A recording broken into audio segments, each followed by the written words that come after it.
우리는 마가복음을 계속 살피고 있어요. 마가복음 우리가 지난주에 1장 1절 한 절을 같이 나눴습니다.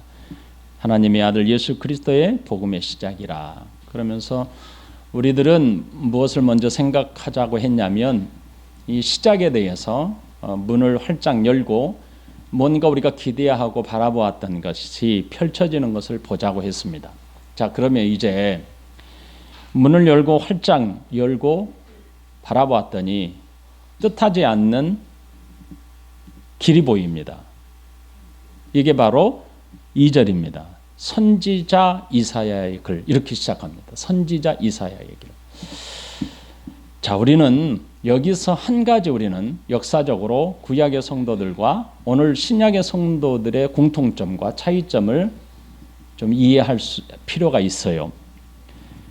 오늘 이 말씀을 받는 성도들은 거의 신약과 구약에 걸쳐져 있는, 그러니까 예수님께서 이 땅에 오셔서 십자가에 피 흘려 죽으시고 그리고 승천하신 이후에 복음의 사역이 활발하게 펼쳐지고 있었습니다.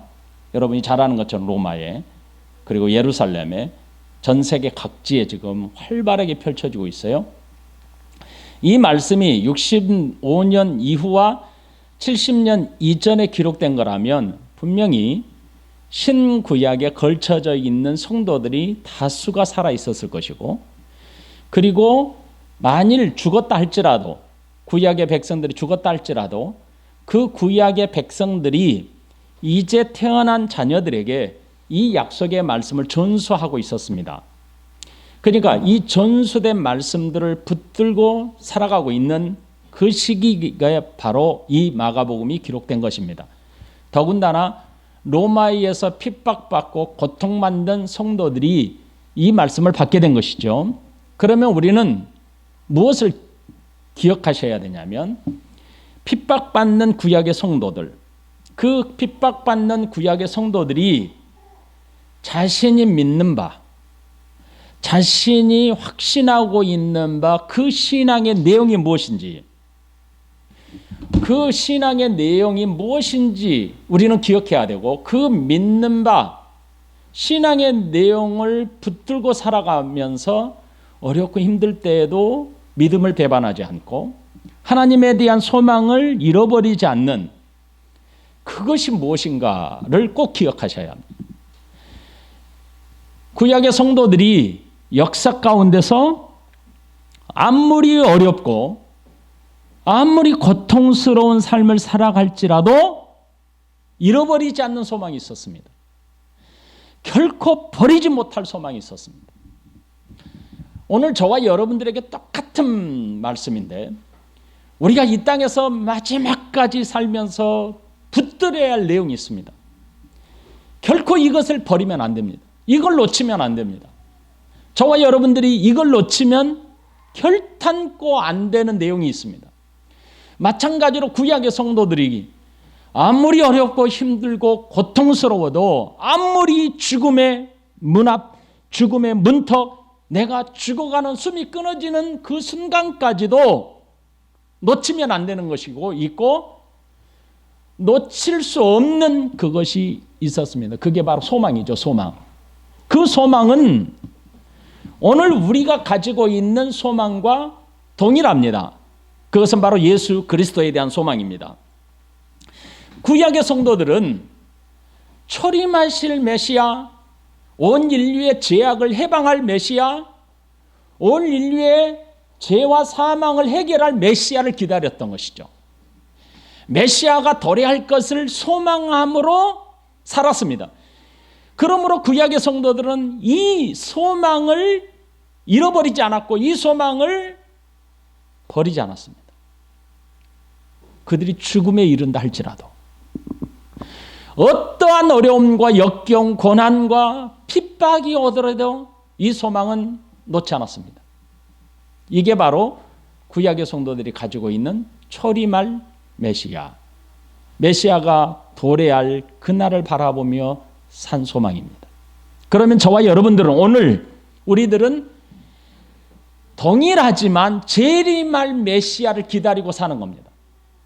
다시 오시마 약속하신 이 땅에 다시 오실 것으로 우리들에게 말씀하시고 언약한 예수 그리스도, 재림할 예수 그리스도를 소망함으로 사는 겁니다.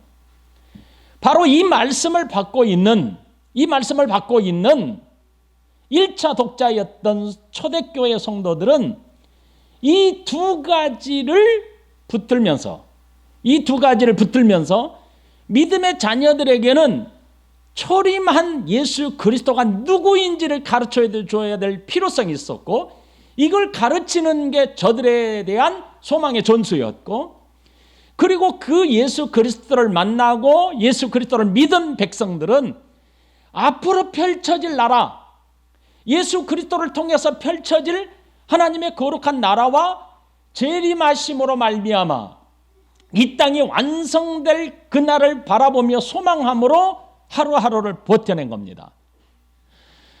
오늘 이 마가복음 1장 1절에서 복음의 시작이라고 했던 문을 활짝 열었더니 무엇이 보였냐면 구약의 성도들이 그토록 기다리고 바랐던 소망이 무엇인가가 보입니다. 그것은 바로 그 소망은 말씀에 근거했던 것입니다. 그래서 2절에 처음에 선지자 이사야의 글에 이렇게 표현합니다. 이것은 시작된 복음과 복음의 문을 활짝 열고 가교, 다시 말하면 연결 지어주는 백성들이 붙들고 있는 소망적인 것과 그 소망의 메시지가 펼쳐질 그 결정적인 역할, 연결시켜주는 고리가 뭐였냐면 바로 선지자의 글이었다는 겁니다. 말씀이었다는 거죠. 그 근거가 말씀입니다. 여러분, 왜 이 근거가 말씀이 중요하냐면 타락한 인류에게 하나님이 자신의 친백성들에게 끊임없이 가르치시고 약속하신 것이 있습니다. 지금도 여전히 하나님께서는 자신의 메신저들을 통하여 계속해서 가르치시고 약속한 말씀이 전수되게 하신 것이 오늘날도 하나님의 사역은 지속되고 있습니다. 마가복음이 열려지기까지 하나님은 자신의 친백성들에게 끊임없이 지속적으로 하나님의 메신저를 보내주셨고, 그 메신저를 통하여 약속을 이어받게 하셨고, 그 약속이 이루어지는 것을 목도하게 하셨습니다. 그것은 바로 타락한 인류가 시작되면서부터입니다. 창세기를 살펴보십시다. 창세기 3장 15절 말씀. 우리는 원시 복음이라고 합니다. 처음 시작된 가장 타락한 인간에게 하나님이 가장 먼저 약속한 복음이라는 뜻에서 원시 복음이라고 불립니다. 창세기 3장 15절 같이 읽습니다. 시작. 내가 너로 여자와 원수가 되게 하고 내 후손도 여자의 후손과 원수가 되게 하리니 여자의 후손은 네 머리를 상하게 할 것이요 너는 그의 팔꿈치를 상하게 할 것이니라 하시고, 이게 바로 타락한 인류에게 하나님이 약속하신 첫 복음이었습니다.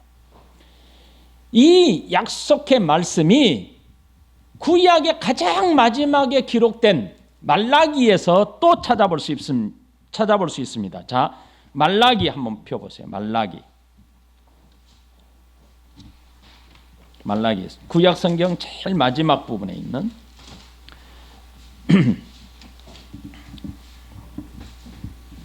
말라기 3장.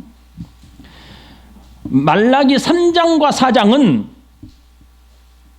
구약 원시 복음을 통해서 약속하고 그 약속된 복음이 자신의 친백성들에게 전수되도록 하기 위하여 하나님이 끊임없이 메신저를 보내주셨죠. 그리고 그 메신저를 통하여 지속적으로 가르쳐 주셨죠. 그리고 백성들에게 전수케 하셨죠. 그 전수케 하신 하나님의 약속된 언약이 마지막 성경인 구약의 마지막 책인 신약이 예수 그리스도께서 도래하기 직전인 400년 전에 마지막 말라기를 통하여 말씀하시고 하나님이 침묵하셨는데, 침묵하기 전에 자신의 백성들에게 도래할 메시아를 통해서 어떤 세계가 열릴 것을 약속해 주시는 말씀이 있습니다. 그러니까 창세기 3장 15절에서 하나님이 타락한 인류에게 복음의 메시지를 약속하시고 지속해서 메신저들을 통하여 이 약속의 말씀이 전수되게 하셨고, 그 전수된 약속의 복음이 구약의 마지막 책 말라기를 통하여 어떻게 앞으로 펼쳐질 것이고 어떻게 성취될 것인가를 말씀하고 있습니다. 말라기 3장 1절, 만군의 여호와가 이르노라, 보라 내가 내 사자를 보내리니 그가 내 앞에서 길을 준비할 것이요 또 너희가 구하는 바 주가 갑자기 그의 성전에 임하시리니 곧 너희가 사모하는 바 언약의 사자가 임하실 것이라. 그러면서 4장 5절, 보라 여호와의 크고 두려운 날이 이르기 전에 내가 선지자 엘리야를 너희에게 보내리니 그가 아버지의 마음을 자녀에게로 돌이키게 하고 자녀들의 마음을 그들의 아버지에게로 돌이키게 하리라. 돌이키지 아니하면 두렵건대 내가 와서 저주로 그 땅을 칠까 하노라 하시니라. 자, 마가복음에서 문을 활짝 열고 처음에 시작되는 고리가 선지자의 말이라고 했어요. 선지자의 글로 시작한다고. 그 약속된 말씀, 하나님께서 자신의 친백성들에게 끊임없이 전수시키시고 그 약속을 지키게 하신 그 언약의 말씀이 바로 무엇이냐? 하나님의 전수된 말씀이라는 거예요. 그래서 마가복음에서는 문을 활짝 열어서 살펴봤더니 말라기에 약속된, 말라기에서 기록된 언약의 사자가 이 땅에 문을 열고 무언가를 할 거라는 것으로 구약에서는 마무리를 짓고 있어요. 그 마무리 진 말라기의 약속의 말씀이 마가복음에서 문을 활짝 열었더니 딱 나타나는 거예요. 딱 보이는 겁니다.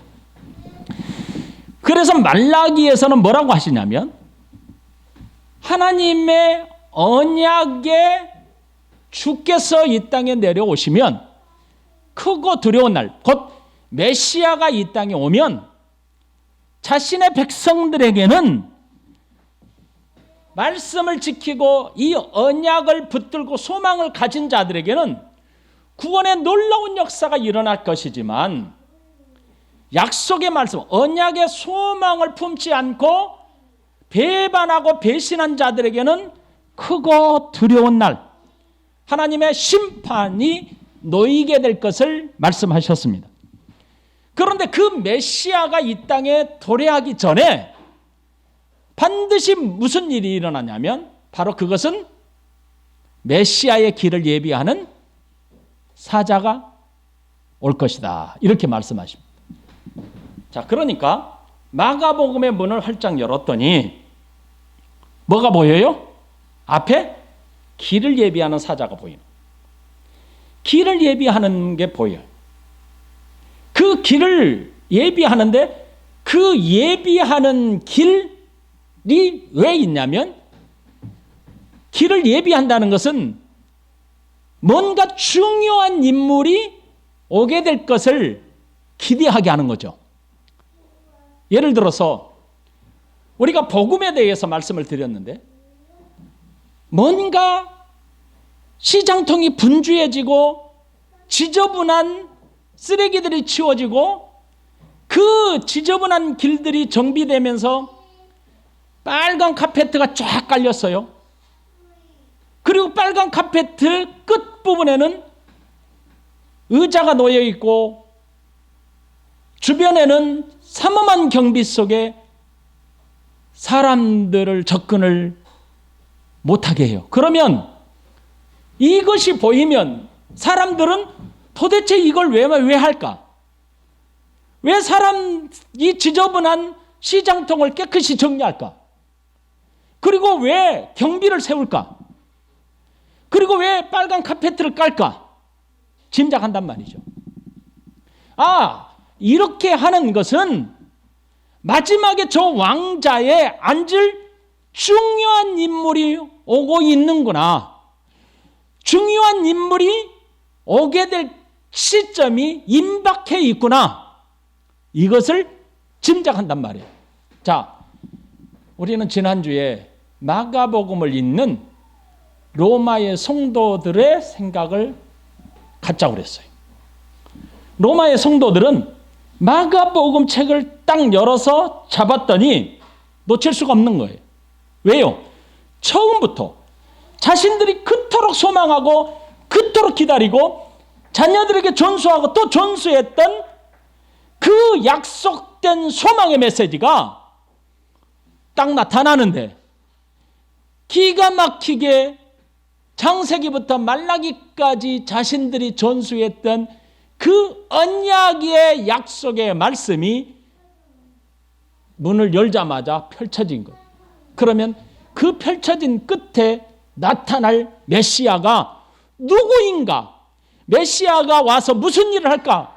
메시아가 오셔서 어떤 일을 완성할까가 마가복음 16장까지 펼쳐지는 거예요. 그래서 예수님께서 행하신 사역들을 쫙 읽어가면서 그렇구나.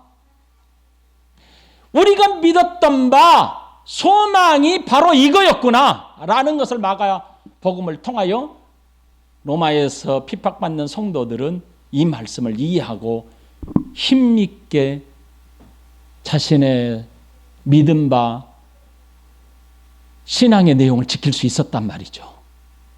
이게 마가복음의 2절에 선지자 이사야의 글로 시작된다. 이렇게 표현한 겁니다. 3장 말라기 3장 1절을 우리가 아까 읽었어요. 그렇죠? 그리고 4장 5절 6절을 읽었어요. 그러면 말라기 4장 1절 3장 1절이죠. 3장 1절 말씀을 다시 한번 펴보세요. 꼭 하나 짚고 넘어가야 될 게 있어요. 3장 1절 만군의 여호와가 이르노라. 보라, 내가 내 사자를 보내리니 그가 내 앞에서 길을 준비할 것이요. 이렇게 했어요. 준비할 것이요. 그 다음에가 중요해요. 또 너희가 구하는 바 주가 갑자기. 자, 보세요. 사자를 보낸단 말이죠. 보내는 이유가 뭐냐면 너희가 구하는 바 주가 갑자기 그의 성전에 임하신다. 자, 이게 무슨 말일까요? 구하는 바, 너희가 구하는 바. 이게 대단히 중요한 단어예요. 구하는 바. 이것은 무슨 말이냐면 너희가 기다리고 기다렸고 소망하던 주께서 그 뜻이에요. 너희가 약속의 말씀, 언약된 말씀을 부여잡고 가르치고 전수하면서 기다리던, 그렇게 기다리던 주가 오신다 그 말이죠. 그래서 구약의 성도들은 이 소망을 잃어버릴 수가 없었던 것이죠. 이 소망의 줄을 붙들 수밖에 없었던 거예요. 자, 그러면 오늘날 저와 여러분들에게 말씀을 드립니다. 구약의 성도들이 초림할 메시아의 도래를 기다리면서 살았다면 저와 여러분들은 어떻게 해야 되겠습니까? 우리 자녀들에게 무엇을 전수해야 되겠습니까? 바로 재림하실 예수 그리스도를 소망하는 것을 전수해야 합니다. 우리가 결코 놓쳐서는 안 될 것은 초림하실 메시아, 이 땅에 도래할 하나님의 나라를 가르침으로 자녀들에게 신앙을 전수했다면 똑같습니다. 저와 여러분. 예수 그리스도는 약속하신 대로 이 땅에 오셨고, 약속하신 대로 십자가에 필러 죽으셨고, 약속하신 대로 부활하셨고, 약속하신 대로 승천하셨고, 이제 마지막 약속하신 대로 오실 것만 남았습니다.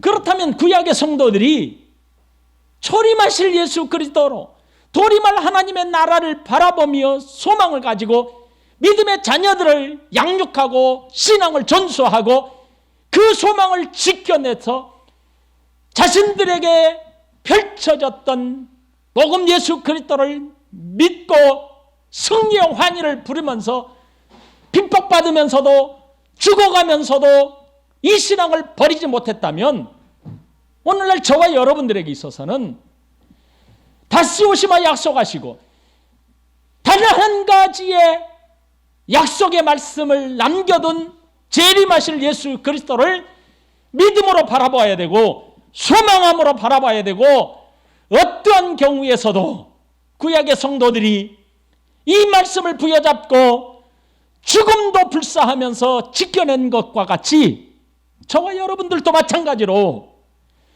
죽음을 무릅쓰고 재림하실 예수 그리스도가 다시 오심하셨으니 이 신앙을 지켜내는 것이 우리에게 마땅한 일 아니겠습니까? 여러분 어떻게 생각하십니까? 이것은 성경에서 한 번도 우리에게 틀리게 말씀하신 적이 없고 하나님께서 성경에 약속하신 이 말씀을 이루지 않는 역사가 없습니다. 그렇다면 메시아가 이 땅에 오신다는 것도 반드시 이루어질 언약의 말씀이고 우리가 지켜내야 할, 생명처럼 여기면서 지켜내야 할 말씀입니다. 여러분, 예수님께서 이 땅에 오시겠다 하신 약속의 말씀, 예수님이 이 땅에 오신 것은 다른 게 아니죠. 죄와 사망에서 매여 있는 저와 여러분들을 구원해내시고 자신의 친백성들을 죄에서 건지기 위한 것 아닙니까? 그래서 지난주에 우리가 함께 나누었던 1장 1절 하나님의 아들 예수 그리스도라고 하는 이 말씀 속에서 우리는 다 살폈습니다. 본질적으로 동일하신 하나님께서 신성이 인성을 품으시고 신성이 인성을 취하시고 십자가에 피 흘려 죽기 위해서 오셔야만 했던 메시아, 하나님의 약속된 하나님의 거룩한 그 약속의 말씀을 이루기 위해서 예수 그리스도 하나님의 아들이 복음이라고 우리가 함께 나눴는데 그 이유가 무엇입니까? 바로 우리를 구원하시기 위한, 우리를 죄에서 해방하시기 위해서 오신 것 아닙니까? 그런데 그 예수님이 이 땅에 오시기 전에 구약의 약속의 말씀은 먼저 사자를 보내겠다 하십니다. 메시아 이전에 반드시 먼저 길을 닦는 예비자가 올 것이다. 예비자를 내가 보낼 것이다. 이렇게 말씀하십니다. 그러므로 말라기는 아까 말씀드린 것처럼 예수님이 초림하시기 전 400년 전에 예언된 선지자였습니다. 그 선지자를 통하여 뭐라고 하시냐면 메시아가 오시기 전 먼저 예비자를 보낼 것이다라고 약속하셨습니다. 그리고 마가복음에 딱 열었더니 그 예비자를 딱 보여줍니다. 그러면 이 예비자가 온다는 것은 뒤에 뭐가 나타난다는 거예요? 예비자가 온다는 것은 말라기에 약속하셨던 예비자가 온다는 것은 뭐가 온다는 거예요? 그 뒤에 바로 메시아가 온다는 것이거든. 메시아가 임박했다는 거예요. 주인, 그 예비자의 궁극적인 목적, 예비자로서 마땅히 해야 할 자신의 사명을 완수할 자가 임박해 있다. 금방 온다라는 것을 보여주는 거잖아요. 그래서 마가복음은 다른 필요가 없어요. 세례 요한이 어떻게 해서 탄생했고 세례 요한이 구체적으로 어떤 메시지를 전함으로 사람들에게 어떻게 사역을 해왔는지 그렇게 큰 의미가 없어요. 그리고 마가복음에서는 예수님이 어떻게 탄생했고 예수님이 어떤 어린 시절을 보냈는지에 관심이 없어요. 왜냐하면 마가복음은 지금 메시지 자체가 도래하실 예수 그리스도, 하나님의 나라가 눈앞에 펼쳐지는데 문을 쫙 열었더니 뭐가 나타나냐면 말라기에서 예언되어 있는 사자가 딱 나타나고, 나타나면 바로 누가 나타나냐면 예수 그리스도 메시아가 딱 보여야 되거든요. 그 메시아가 딱 보이는데 어린 메시아가 보인다. 이건 의미가 없는 거예요. 우리의 죄를 사하고 우리의 죄와 사망에 매여 있는 우리를 풀어서 해방할 메시아가 딱 보이는 거예요. 이게 바로 마가복음이에요. 그래서 마가복음 9장에 예수님의 공생의 사역이 딱 처음부터 나타나는 거예요. 예수님의 탄생 기사, 예수님의 어린 시절 역사, 그게 기록할 필요가 없는 거죠. 세례 요한의 어떤 메시지가 어떻게 사람들에게 알려졌고 어떤 일을 계속해서 감당했는지 이것은 그렇게 큰 관심이 없어요. 단지 세례 요한은 어떤 역할을 감당하는지 그 역할만 나왔고, 그리고 다음에 딱 눈앞에 펼쳐진, 길을 닫고 마지막에 딱 눈앞에 펼쳐질 예수님은 누구냐? 사역을 시작하는 예수님이 그들의 눈앞에 딱 펼쳐지는 것이 마가복음입니다. 이미 오실 메시아, 다시 우리들에게 오실 메시아는 재림하실 메시아죠. 그런데 마가복음에서는 재림하실 메시아가 아니라 예수 그리스도께서 이미 오셔서 구속을 이루시고 구속을 성취하심으로 인류의 죄악을 해결하셨어요. 그런데 그 이야기를, 그 사건을 누구를 통해서 알려주시고 선포했냐면 사도들의 입을 통하여, 사도들의 구전을 통하여 그 계시의 말씀이 증거케 했어요. 그런데 사도들도 나이가 먹고 이 세상에서 다 사라지게 되니까 계시의 입이 사라지는 거예요. 그러면 이 계시는 전수돼야 되고 이 계시의 말씀은 온전하게 증거돼서 예수님이 오실 때까지 틀리지 않도록 해주셔야 돼요. 그런데 이미 성령님께서는 임하셨어.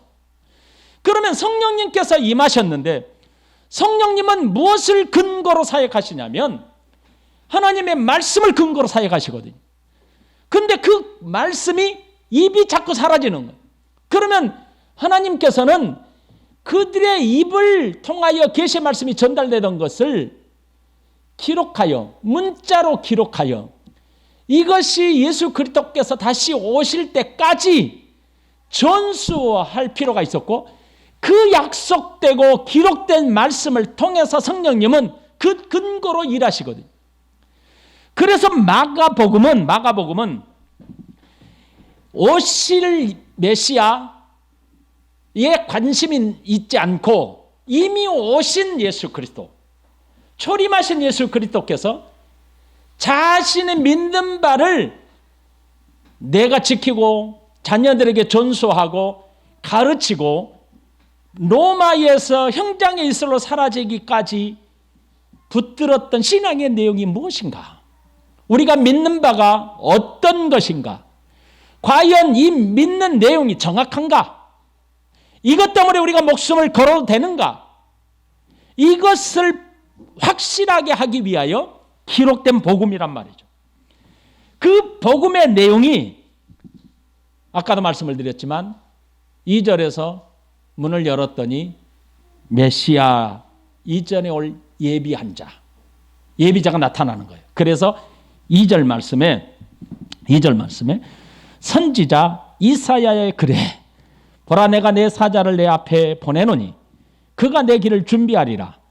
광야에 외치는 자의 소리가 있어 이르되 너희는 주의 길을 준비하라 그의 오시기를 곧게 하라. 기록된 것과 같이 이렇게 표현합니다.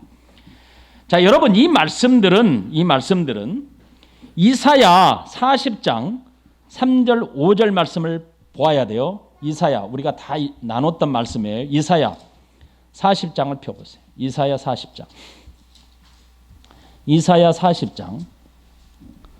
3절부터 5절 말씀. 외치는 자의 소리여 이르되 너희는 광야에서 여호와의 길을 예비하라. 사막에서 우리 하나님의 대로를 평탄케 하라. 골짜기마다 도두어지며 산마다 언덕마다 낮아지며 고르지 아니하는 곳이 평탄하게 되며 험한 곳이 평지가 될 것이요 여호와의 영광이 나타나고 모든 육체가 그것을 함께 보리라. 이는 여호와의 입이 말씀하셨느니라. 이렇게 표현합니다. 자, 이 말씀의 배경이 뭐냐면 이거예요. 바벨론 포로가 돼요. 백성들이. 바벨론 포로가 되어서 70년이 차기까지 저들은 기다리며 또 기다렸어요. 왜냐하면 바벨론 포로 70년이 차면 너희가 돌아올 것이니 너희가 믿음을 지켜나가라. 반드시 하나님의 약속은 이루어지니 어떤 경우에도 너희가 이 믿음의 말씀을 버리지 말고 지켜 행하라. 이 말씀을 붙들었어요. 이 말씀을 붙들었다. 어디에서요? 포로된 삶에서. 그래서 이 포로된 삶에서 자, 이 말씀은 포로에서 해방이 되어서 고향 예루살렘, 성전이 있는 예루살렘까지 건너오는 거예요. 건너와요. 근데 건너오는 길이 만만치 않아. 여러분이 잘 아는 것처럼 지도에서 봐요. 지금도 사막이에요. 지금도 그쪽 이라크죠. 이라크에서 예루살렘까지 건너오는 그 길이 완전한 사막으로 되어 있어요. 아라비아 사막인가요? 그 사막으로 다 있어요. 그런데 그 사막을 건너오는데 얼마나 걸릴까? 당시에 얼마나 걸릴까? 성경이 있더라고요. 그래서 제가 찾아봤는데 에스라 7장 9절을 봐보세요. 에스라 7장 9절.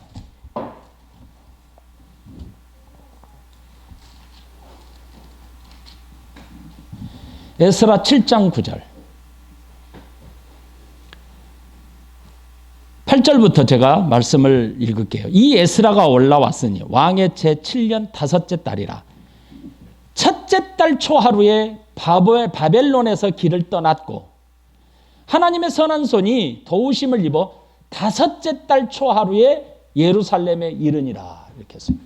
자, 광야를 건너는데 사막을 건너는데 첫째 달 초하루 1월 1일에 출발했는데 다섯째 달 1월 1일에 도착한 거예요.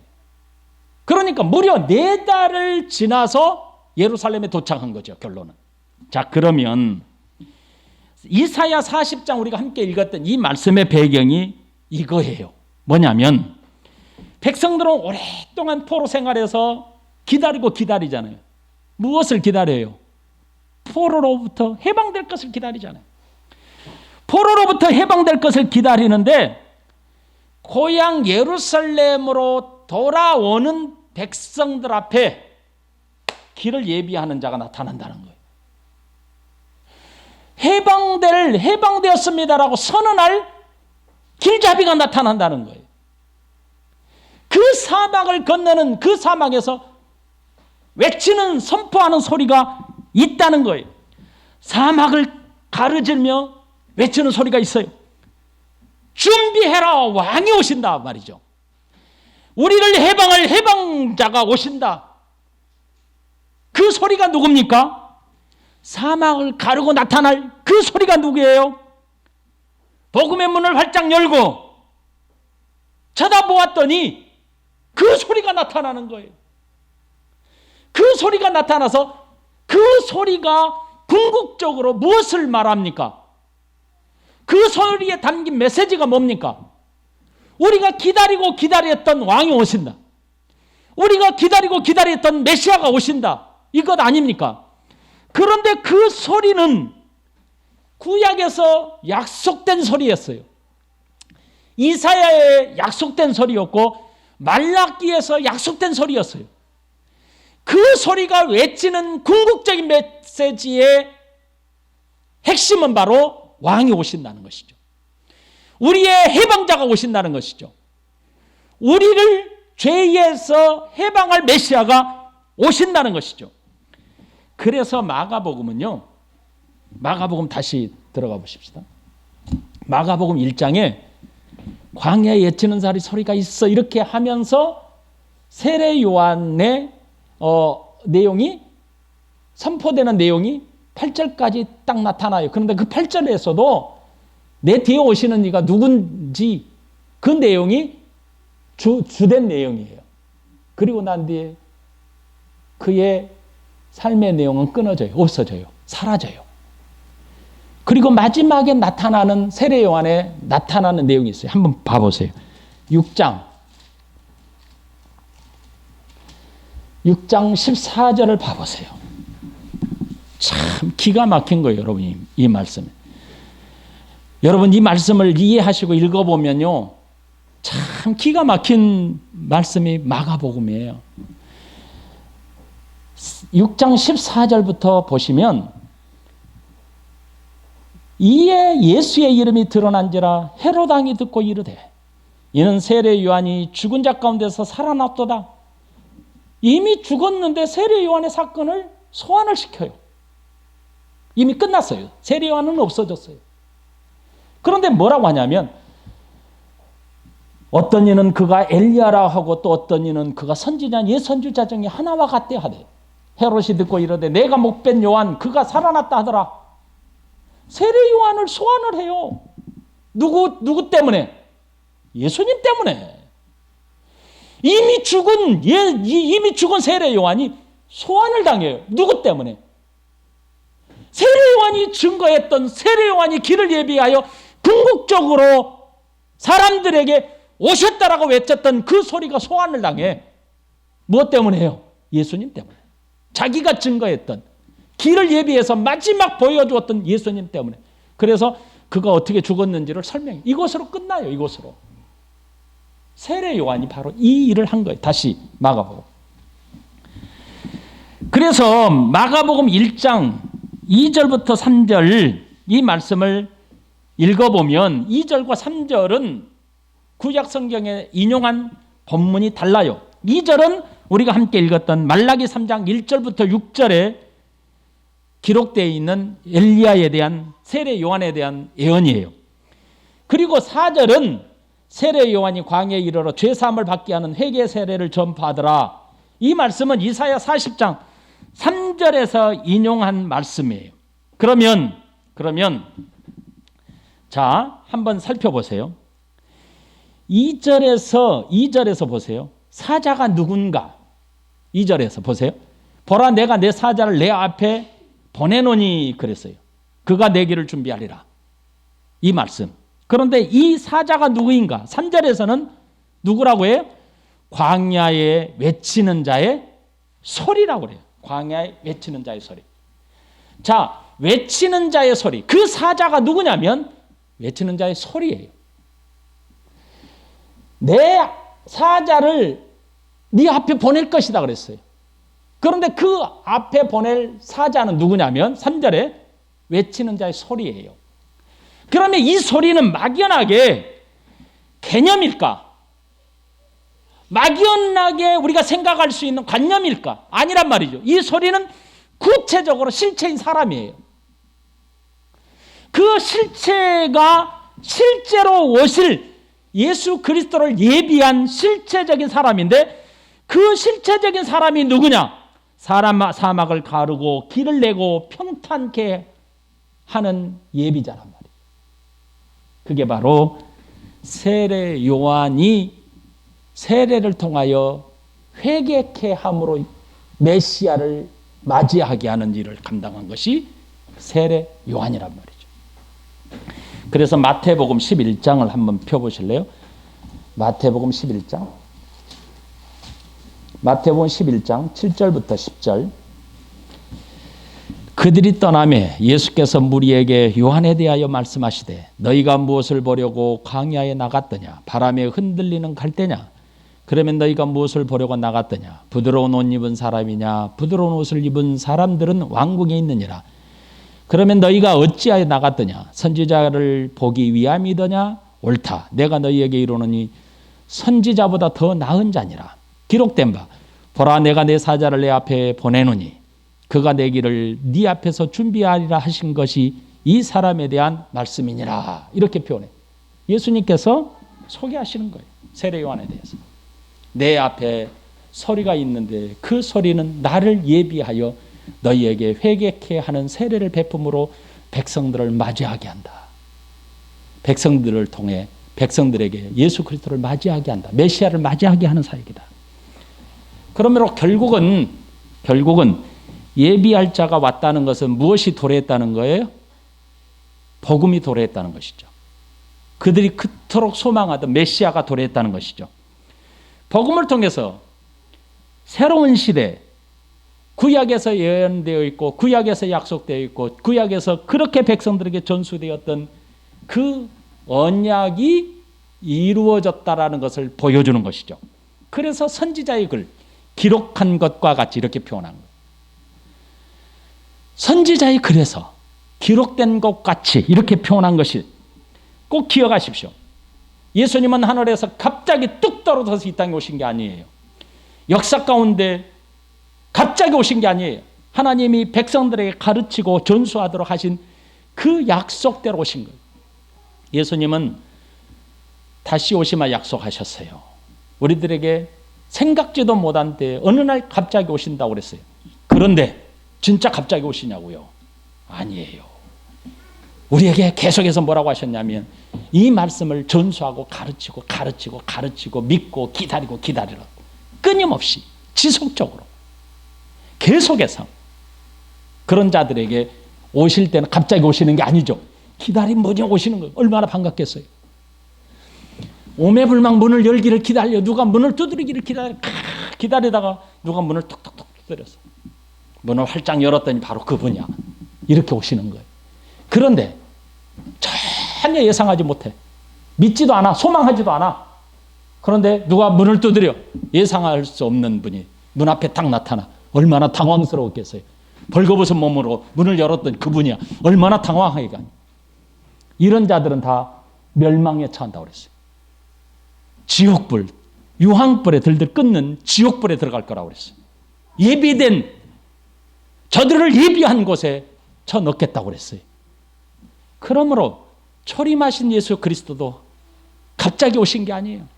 우리에게 중간기를 보면, 중간 시대를 보면 예수님이 오시기까지 이 일반 역사를 하나님이 다 준비하셨어요.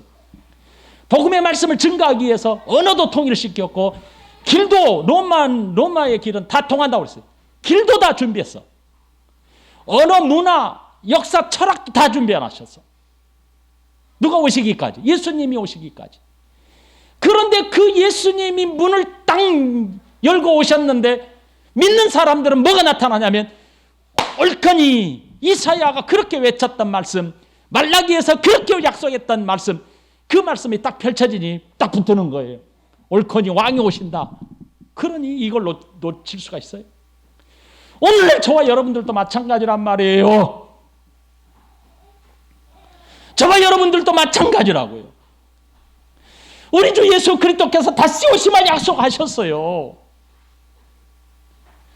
그런데 예수님이 다시 오실 것을 기다리던 사람들에게는 하늘이 이상한가 하여 바라보기만 해도 주님이 오시는가 마음이 설레는데 흥청망청 세상과 함께 예수님이 오실지 안 오실지 모르니 흥청망청 사는 사람들에게는 아무런 세상에 유익이 없는 거예요. 주님이 이 땅에 다시 오실 때 저와 여러분들은 정말로 의미 있는 하나님의 백성으로 주님을 맞이해야 돼요. 열려질 때 그분을 붙들어야 돼요. 약속의 말씀들이 이루어질 때 옳거니 임박했구나라는 것을 붙들어야 돼요. 그런데 그걸 모른단 말이죠. 마가복음을 아무리 로마의 길거리에 깔아놔도 이걸 읽어도 무슨 뜻인지 모른단 말이에요. 그런데 이 말씀을 부여잡은 사람은 형장의 이슬로 사라지면서도 주님은 메시아입니다 외쳤단 말이죠. 모든 사람들이 다 그랬느냐? 아니란 말이죠. 소망을 가진 자들만이 목숨 걸고 이것을 붙들면서 천국에 갔단 말이죠. 오늘날 저와 여러분도 마찬가지예요. 우리가 예수 그리스도를 믿음으로 말미암아 다시 오실 메시아를 기다리고 소망한단 말이죠. 이 소망을 붙들고 살아요. 사랑하는 여러분, 마가복음에서 인용했던 2절 3절에서 인용했던 구절들은 다 사자, 외치는 자의 소리, 예수님의 길을 준비하는 것, 곧게 하는 것으로 세례 요한이라는 사실을 적시하고 있어요. 그래서 4절에 뭐라고 되어 있냐면 기록된 것과 같이 세례 요한이 광야에 이르러 죄 사함을 받게 하는 회개의 세를 준비하는 게 뭐예요? 길을 곧게 하는 게 뭐예요? 사람을 준비하는 거예요. 사람들을 준비하는 거예요. 어떤 사람들을? 믿음의 백성들, 참 백성들을 준비시키는 거예요. 어떻게 준비시켜? 죄악으로 말미암아 찌들었던 우리의 마음들을 회개케 해. 죄를 참회하게 해. 통곡하게 해. 마음을 갈아엎어요. 그리고 그 마음을 부드럽게 하고 예수님을 향하여 대로를 여는 거예요. 그 대로를 열어서 임하시는 예수님을 영접하고 자신의 왕자의 예수님이 거하시도록 나를 내려놓는 거예요. 이게 바로 회개. 회개, 죄를 회개하는 회개의 선포를 하는 거예요. 이게 바로 세례 요한이 하는 거예요. 그래서 광야의 소리인 세례 요한은 메시아보다 먼저 보냄을 받아 무엇을 외쳤냐면 죄 사함을 외치는 회개를 전파했어요. 이 회개는 당시에 세례 요한이 처음 창시낸 게 아니에요. 이 세례는 이미 그 당시에 있었어요. 이방인들이 유대교로 개종할 때 그들에게 뭘 부었냐면 물에 퐁당 빠뜨려서 침례, 바로 세례를 베풀었어요. 그래서 개종하게 했고 그리고 자신의 죄를 깨끗게 하기 위하여 물로 씻는 행위가 있었어요. 이런 것을 세례 요한은 누구를 준비하도록 했냐면 메시아 곧 왕이신 예수님을 맞이하는 준비를 열게 하는 거예요. 이게 바로 세례 요한의 모습이에요. 자, 오늘 여기까지 제가 말씀을 드리겠는데요. 자, 한마디로 말씀을 정리하십시다.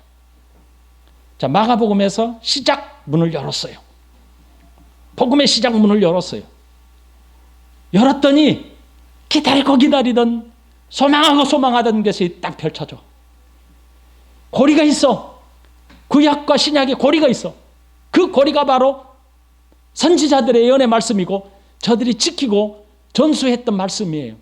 바로 광야의 소리가 딱 나타나는 거예요.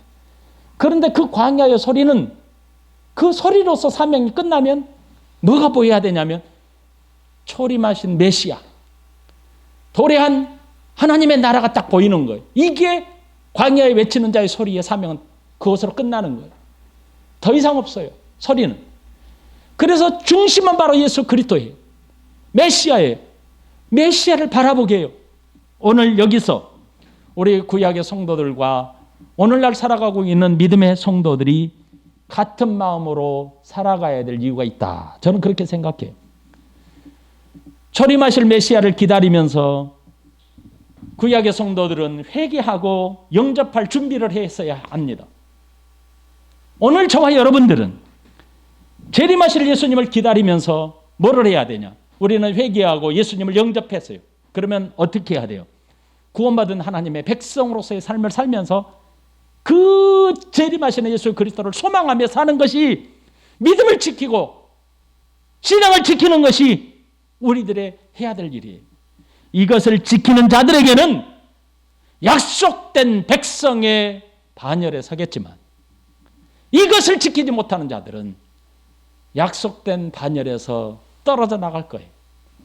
저와 여러분들이 하나님의 친백성이고 택함 받은 백성이라면 반드시 이걸 지키게 될 것입니다. 아무리 어려워도 더 불릴 듯 일어나는 열망이 생길 겁니다. 하나님에 대한 열망, 하나님에 대한 야망이 생길 거예요. 오늘 여기 앉아있는 저와 여러분들에게 이 열정적인 믿음의 소망으로 가득 채워지는 한 주가 되시기를 예수님의 이름으로 축원합니다. 기도하십시다.